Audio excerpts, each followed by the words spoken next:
अभी आप सुन रहे हैं धर्मेंद्र निर्मलिया को।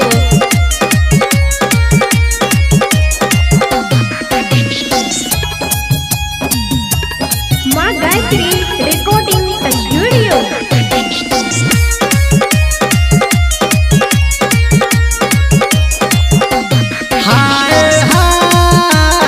मोतिया बैसल दुलहिन झारही नामी के सिया। मोतिया बैसल दुलहिन झारही नामी के सिया। परी रे गेलै सुगने पर नजरिए। हाय हाय हाय तोहरो के देवर सुगना दही चूड़ा भोजना।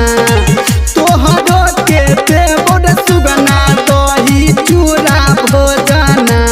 लाही रे दही रन के खबरिए।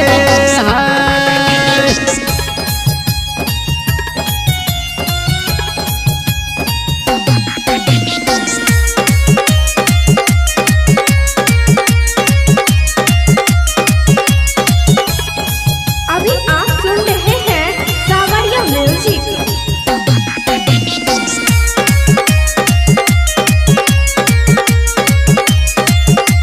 हाय हाय नहीं करबो आहे दुलहिन दही चूड़ा भोजना।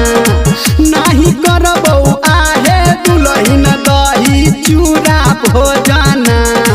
नहीं रे लैबौ रन के खबरिए। हाय हाय हाय 12 बरिसवा सुगना तोहरो के पोसनी। 12 बरिसवा सुगना तोहरो के पोसनी। आजुर भेला निमक हरण में। हाय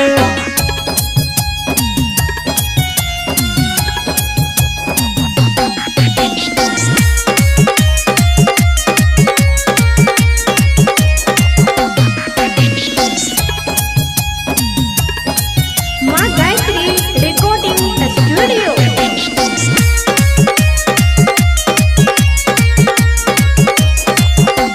हाय हाय एतने बचनिया सुनी सुगना उड़लै कसबा।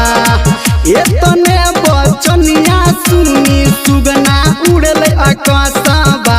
आ चली रे गइलै रन के खबरिए। हाय हाय हाय रन के खबरिया लके सुगना जब अइलै।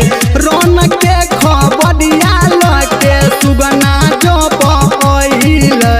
आ बैठी हो गइलै दुलहिन के अचरबे। हाय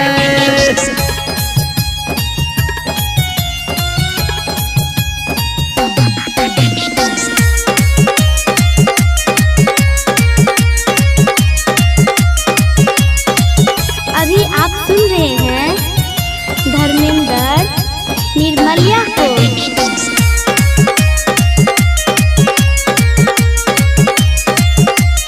हाय हाय कहू कहू आहे सुगना रन के खबरिया।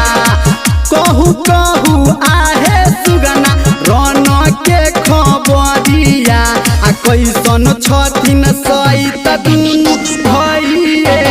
हाय हाय हाय रन के खबरिया हे दुलहिन कहलो नहीं जाइए। रन के खबरिया हे दुलहिन कहलो नहीं जाइए। आ कहलो बिना रहलो नहीं जाइए। हाय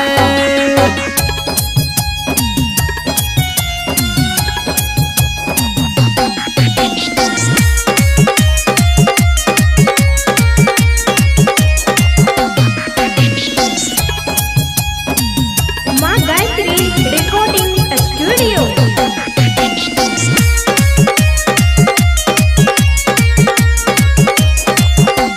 हाय हाय रन के खबरिया हे दुलहिन बाड़ा रे जुलुमिया।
एतना बचनिया जब दुलही ना सुनथिन